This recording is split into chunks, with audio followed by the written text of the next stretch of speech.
I never thought calling a furnace repair guy on a freezing January morning would lead me to discover my twin brother had been locked in my basement for 3 years. Let me tell you how a simple heating system failure turned my entire world upside down and taught me the hardest lesson about trust I'd ever learn. My name is Benjamin Pierce, and I'm 58 years old. Most folks call me Ben. I spent 32 years working as an automotive engineer at Ford Motor Company in Dearborn, Michigan, before I retired early last year. Been married to my wife Michelle for 32 years, raised 2 kids who've moved out and started their own lives. We lived in a comfortable ranch-style house in Dearborn Heights, the same house we bought back in 1995 when the auto industry was still strong and good jobs were easier to come by. Life was predictable, quiet, and exactly how I liked it after decades of plant noise and production schedules. Michelle managed the household while I handled the technical stuff, furnace maintenance, electrical work, that sort of thing. It was a good system that worked for us, or so I thought. It was Tuesday morning, January 16th, 2024, when everything changed. We'd been hit with a polar vortex overnight. Temperature dropped to minus 15 degrees, the kind of cold that makes your face hurt just walking to the mailbox. Around 6 a.m., I woke up and noticed the house felt unusually cold, checked the thermostat, and it was reading 58 degrees even though it was set to 72. The furnace had quit working. Perfect timing, right? Michelle had left 3 days earlier to visit our daughter Sarah in Grand Rapids, helping her with some home renovations. Sarah's got 2 little kids and her husband travels for work, so Michelle goes up there pretty regularly.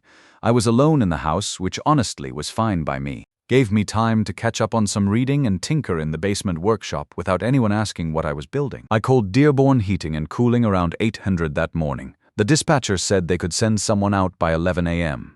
A technician named Michael Reynolds showed up right on schedule, young guy in his late 20s with a friendly attitude and professional demeanor. Mr. Pierce, I'm here about your heating system, he said, stomping snow off his boots at the front door. Thank God you're here. It's getting colder by the hour, I told him, leading him through the kitchen to the basement stairs. Furnace room is straight back. Can't miss it. Michael headed down with his toolbox while I went to my home office to pay some bills. The house was quiet, except for the sound of his work downstairs, some clanging, the hum of diagnostic equipment, normal repair sounds. I figured it was probably just a blown fuse or a clogged filter. Something routine that would have us back up and running in an hour. About 45 minutes later, my phone buzzed with a text from an unknown number. Mr. Pierce, this is Michael, the technician. Can you come down here? There's something strange you need to see. I frowned at the message. Why wouldn't he just call up the stairs? I texted back. What's the issue? Is it beyond repair? 3 dots appeared, then disappeared, then appeared again. Finally, his message came through. It's not about the furnace. I found a door behind your utility shelves. It's got 4 heavy locks on it from the outside. Did you know about this? I stared at my phone, reading the message 3 times. A door. I'd lived in this house for 29 years. I knew every square inch of that basement. There was no door behind the utility shelves. Had to be some kind of mistake. I typed back. There's no door down there. You must be looking at something else. His reply was immediate, sir. I'm looking right at it, and I can hear something inside, like breathing or maybe settling pipes. You need to come down here right now. My heart started pounding. I stood up so fast my desk chair rolled back and hit the wall. Something in his tone, even through text, told me this wasn't a joke. I practically ran down those basement stairs, taking them 2 at a time. Michael was standing near the far wall where I kept metal utility shelves loaded with Christmas decorations, old tax files, and Michelle's craft supplies. He'd pulled one of the shelving units away from the wall about 3 feet. I had to move this to check the ductwork, he explained, pointing at the wall behind it. That's when I saw it, and there it was. A solid wooden door painted the same gray as the basement walls, almost invisible unless you were specifically looking for it. But what made my blood run cold were the locks. 4 heavy-duty padlocks running down the outside of the door, all of them secured with thick metal hasps. I've never seen this before, I said, my voice barely above a whisper. I swear to you, I've never seen this door before. You didn't install it? Michael asked, studying my face. No, we've never done any major renovations down here. Nothing like this. I stepped closer, my engineering mind trying to process what I was seeing. The construction looked professional, not some amateur job. The doorframe was properly installed, the locks were heavy-duty industrial grade. This had cost money and planning. Then I heard it too, a faint sound from the other side, like someone shifting weight, like someone was standing just on the other side of that door, listening to us. "Hello," I called out, my voice cracking. "Is someone there?" Silence. But it was the kind of silence that felt like someone was holding their breath, waiting. Michael pulled out his phone. "Mr. Pierce, we need to call the police." "Wait," I said, though I wasn't sure why. My mind was racing through possibilities, trying to apply the same systematic troubleshooting approach I'd used for decades fixing automotive problems. Who could be behind that door? How long had it been there? How had I never noticed it during all those years of basement projects and storage runs? Then another thought hit me like a sledgehammer. Michelle. Michelle had always been the one who organized the basement storage. Michelle had always insisted I didn't need to bother with the Christmas decorations or craft supplies. Michelle had been down here far more than I had over the years, especially since my retirement. "Let me call my wife first," I said, pulling out my phone with hands that wouldn't stop shaking. Michael looked uncertain. "Sir, if there's someone locked in there, just give me 1 minute, please." I dialed Michelle's number, stepping away from the door. It rang 4 times before she picked up. "Ben, is everything okay?" She sounded cheerful, relaxed. I could hear Sarah's kids playing in the background, their voices echoing through what sounded like a large room. "Michelle, there's a door in our basement behind the utility shelves. It has locks on it. Do you know anything about this?" The line went completely silent, not even the kids' voices anymore. I realized she'd moved somewhere private, away from the family noise. "Ben." Her voice had changed completely. Cold, careful, like she was choosing each word with precision. "Don't open that door." My stomach dropped to the floor. The way she said it, so matter-of-fact, told me everything I needed to know. She knew about this door. She knew exactly what I was talking about. "Michelle, what the hell is going on? Who's in there?" I said. "Don't open it." She snapped, and I heard an edge in her voice I'd never heard before in 32 years of marriage. "Just wait until I get home. We can discuss this when I get home." "Discuss what?" "Michelle, there's someone locked in our basement." "How long has this been here?" Another long silence. When she spoke again, her voice was barely audible, like she was afraid someone might overhear. 3 years. 3 years. The number hit me like a physical blow. 3 years. I leaned against the basement wall, feeling like I might throw up. "Who is it?" I managed to ask. "Ben, please, just trust me one more time. Don't open that door. I'm getting in the car right now. I'll be there tonight. We can handle this together." "Handle what?" "Michelle, I'm calling the police right now." "No." She practically screamed into the phone, and I heard something crash in the background, like she'd knocked something over. "If you call the police, you'll regret it for the rest of your life." "Ben, I'm begging you. Wait for me. Just wait." The desperation in her voice scared me more than anything else. I hung up on her. My hands were shaking so badly I could barely hold the phone. Michael was watching me with wide eyes, clearly having heard enough of the conversation to understand this wasn't some innocent misunderstanding. "Call 911, I told him. 2 squad cars arrived within 20 minutes. Officers Timothy Jenkins and Stephen Morgan introduced themselves and came down to examine the basement. I explained everything, the furnace repair, finding the door, calling my wife, her reaction that confirmed she knew exactly what this was about. Officer Jenkins was older, probably in his 50s, with gray hair and the kind of steady demeanor that comes from seeing too much. Officer Morgan looked younger, maybe early 30s, but he had the same professional calm. They examined the locks without touching anything, taking photos from multiple angles. "Mr. Pierce," Jenkins said, "we need the keys for these padlocks, and we need them now." "I don't have them," I said. "I didn't even know this door existed until 2 hours ago." "My wife obviously has them, but she's in Grand Rapids." "Where exactly in Grand Rapids?" Morgan asked, pulling out a notepad. "At our daughter's house.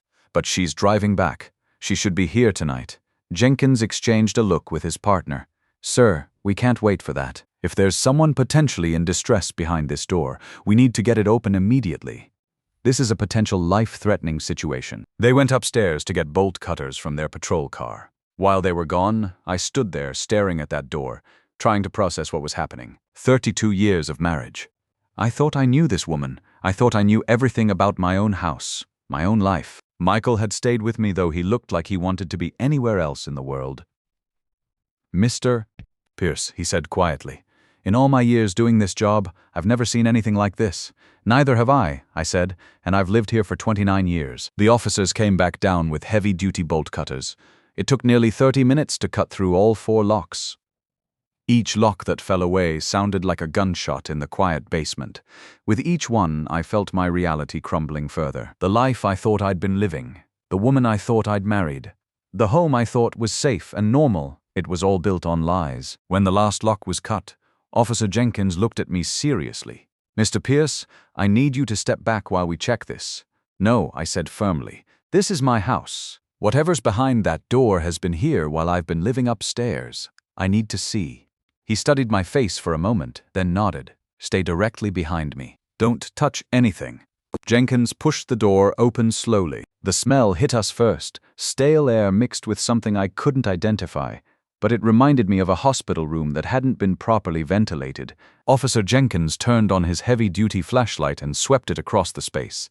It was a small room, maybe 8 feet by 10 feet. There was a narrow cot against one wall with neatly folded bedding, a small battery-powered lamp sitting on a wooden crate, a bucket in the corner with a tight-fitting lid, stacks of paperback books arranged along another wall, and a folding table with notebooks and pencils arranged in careful rows. And sitting on the edge of the cot, blinking in the sudden light like he'd been asleep, was my twin brother Ted.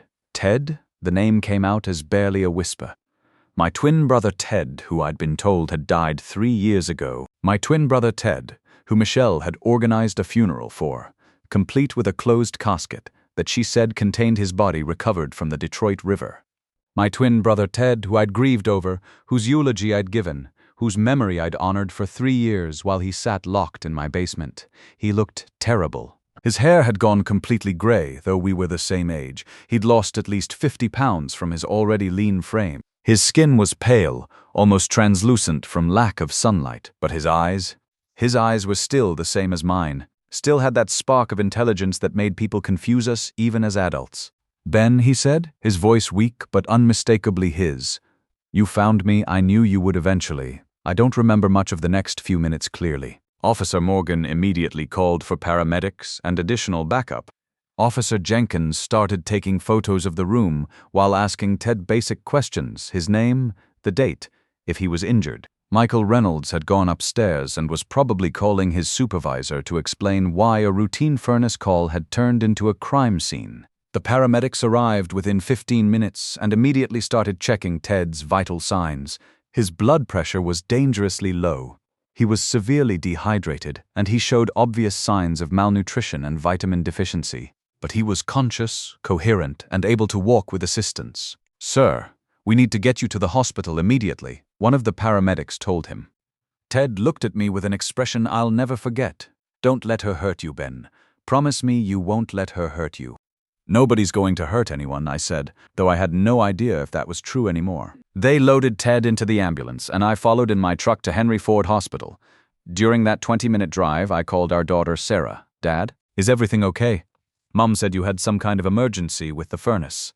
"Sarah, I need you to sit down. Your Uncle Ted is alive." Silence on the other end. Then, "Dad, Uncle Ted died 3 years ago. We went to his funeral." "No, honey, he's been locked in our basement for 3 years. Your mother knew about it. I'm following an ambulance to the hospital right now." I heard the phone hit something hard, then muffled voices as Sarah presumably told her husband what I'd just said. When she came back on the line, her voice was shaking. "Dad, that's impossible. Mom organized the funeral. There was a casket. I know. I gave the eulogy, remember? But Ted is alive, Sarah. He's hurt and sick, but he's alive." At the hospital, Ted was immediately admitted to the intensive care unit. The medical team ran extensive tests while I sat in a waiting room trying to process what had happened. Detective Patricia Williams arrived around 6 p.m. to take my statement and coordinate with the officers who were processing the basement as a crime scene. "Mr. Pierce," Detective Williams said, "we're going to need you to walk us through everything that happened today, starting from when you called the heating company." I told her everything. The broken furnace, Michael finding the door, my conversation with Michelle, the discovery of Ted. She took notes on everything, asking clarifying questions about dates and timelines. "When was the last time you saw your brother before today?" she asked. 3 years ago at what I thought was his funeral. But the actual last time I saw him alive was probably 6 months before that. He'd been going through some financial troubles after the pandemic layoffs hit the auto suppliers. He'd lost his job, burned through his savings. Did he ever ask you for help? I'm sure he would have, but I was traveling a lot for work back then. Michelle handled most of the family communications. Detective Williams looked up from her notes. Mr. Pierce, I need to ask you this directly. Did you have any knowledge of your brother being held in your basement? None. I swear to you I had no idea that room even existed. Around 8 p.m., Dr. Sarah Martinez came to update me on Ted's condition. He was stable but would need extensive treatment for malnutrition, dehydration, muscle atrophy, and vitamin deficiencies. More concerning were the potential psychological effects of prolonged isolation. Mr. Pierce, your brother is asking to speak with you. Are you up for that? Ted was in a private room, hooked up to IV fluids and monitors. He looked even smaller in the hospital bed, but his eyes were clearer after getting some hydration. Ben, I need to tell you what happened before she gets here. So he told me. 3 years ago, when he'd lost his job and was facing foreclosure, he'd come to our house looking for help. I'd been in Chicago at a Ford training conference. Michelle invited him in, made him coffee, said we'd work something out to help him get back on his feet. That was the last thing he remembered until waking up in that basement room. At first, I thought I was having some kind of breakdown, Ted said. Then she came down and explained it to me. Said I was a burden on you, on our family. Said you'd been carrying my problems for too long and it was affecting your marriage, your retirement plans. Michelle had told him she'd reported him missing, that his disappearance would be blamed on his financial troubles and depression. That after enough time passed, he'd be declared legally dead and everyone would move on with their lives. She brought me food once a day, usually around 6 a.m. before you got up. She'd installed that ventilation system, gave me books to read, notebooks to write in. She even brought me vitamins, said she didn't want me getting sick and dying before the plan was complete. Why didn't you scream? Why didn't you try to signal me? Ted, I was right upstairs for 3 years, his face crumpled. She said she'd kill you if I made any noise. She showed me articles on her phone about men your age having heart attacks, accidents. Said it would be easy to slip something into your morning coffee. Said as long as I stayed quiet and didn't cause problems, you'd be safe. The level of calculation in Michelle's plan was staggering. She'd had that room built by contractors while I was away on business, telling them it was a safe room and paying them cash to keep it off any permits or official records. She'd researched survival needs, nutrition requirements, psychological manipulation techniques. Ben, there's something else. She's been stealing from your retirement accounts, small amounts but consistently. She showed me bank statements, said it was to cover the costs of keeping me alive, said you'd never notice. Detective Williams arrived around 10 p.m. with an arrest warrant. Michelle had been taken into custody at our daughter's house in Grand Rapids. She'd confessed immediately, apparently once confronted with the evidence. Mr. Pierce, we'll need you to come in tomorrow to give a full statement.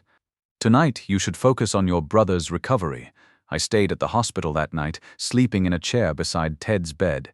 Every few hours, nurses would come in to check his vitals or adjust his IV. Each time I woke up, I had to remind myself that this wasn't a nightmare, that Ted was really alive, that my wife of 32 years had orchestrated one of the most elaborate deceptions I could imagine. The legal proceedings moved faster than I expected. Michelle was charged with unlawful confinement, aggravated imprisonment, fraud, identity theft, and elder abuse. The federal prosecutor called it one of the most calculated cases of domestic imprisonment he'd seen in his 20-year career.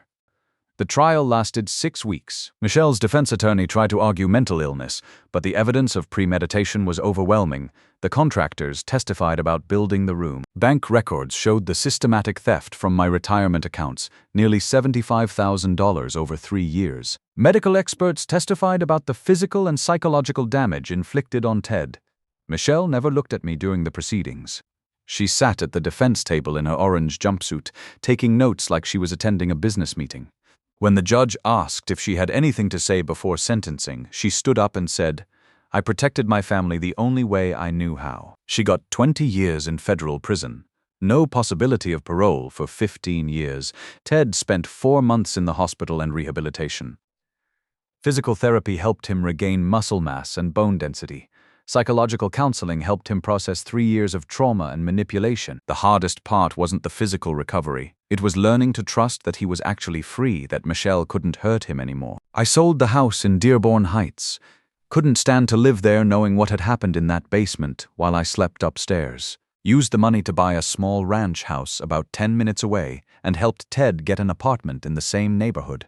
Our kids took it hard. Sarah had to explain to her children why Grandma was in prison and Uncle Ted, who they thought was dead, was suddenly part of their lives again. Our son Anthony drove up from Toledo every weekend for months, struggling to understand how the woman who'd raised him could do something so calculated and cruel. We all went to family therapy. The counselor helped us understand that Michelle's actions weren't a reflection of our family's worth or my failure as a husband. Some people are capable of compartmentalizing evil in ways that seem impossible to the rest of us. Ted's writing his book now. His publisher thinks it'll help other families recognize signs of domestic manipulation and isolation. He still has bad days, closed spaces trigger panic attacks, and he wakes up sometimes thinking he's still in that basement room, but he's gotten stronger each month. We have dinner every Sunday now, usually at the same diner where we used to go as kids. Ted's put back on most of the weight he lost. His hair is still gray, but he smiles more often. We talk about normal things: Detroit Lions football, the weather, his book progress, my grandkids. Sometimes we discuss what happened, but mostly we focus on moving forward. People ask me how I missed the signs. How did I live in that house for 3 years with my brother imprisoned downstairs? The truth is, Michelle was methodical and patient. She'd spent 32 years learning my routines, my blind spots, my capacity for trust. She knew exactly how to manipulate my assumptions about our marriage and my faith in her character. Looking back, there were signs. Michelle's early morning routines that she claimed were for meditation, her insistence on managing all basement storage, the bulk food purchases she attributed to emergency preparedness. But these things seemed normal at the time because they fit patterns she'd established over decades. The detective told me this wasn't the first case like this he'd worked. Not common, but not unheard of. Family members hidden away by relatives who convince themselves they're protecting someone or solving a problem. The mind is capable of justifying terrible things when it wants to. Michelle writes me letters from federal prison that I don't open. Her attorney forwards them, saying she wants to explain her reasoning, wants me to understand her perspective. But I've learned that some actions don't deserve understanding. Some betrayals are too calculated to forgive. The financial damage was significant. Legal fees, medical bills, Ted's ongoing therapy costs, the house sale loss.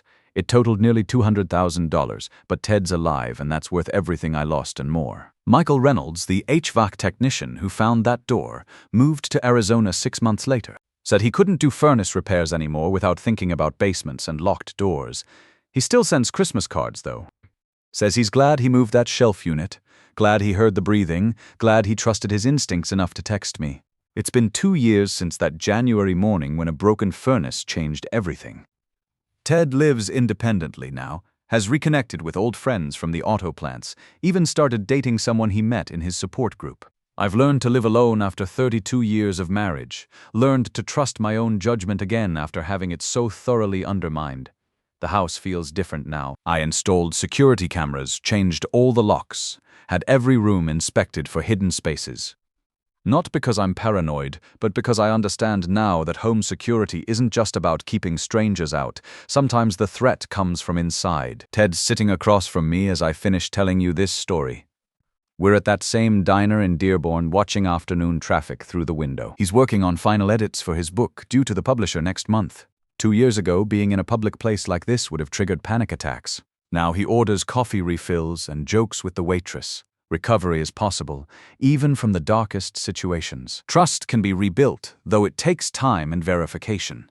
Family bonds can emerge stronger after being tested by the worst kind of betrayal. Listen, if you're a man reading this, especially if you're in your 50s or 60s like me, I want you to understand something important. We were raised to trust our wives, to believe that home is safe, that family problems get solved through communication and compromise.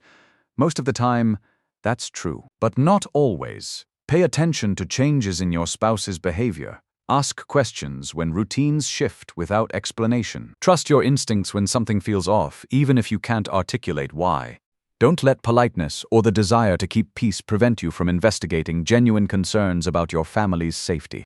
The people closest to us have the most power to harm us because we've given them complete access to our lives, our homes, our vulnerabilities. Most people would never abuse that access. But some do, and when they do, the damage is catastrophic precisely because they know exactly where and how to strike. Trust is essential in marriage, but verification is what keeps that trust honest and your family safe.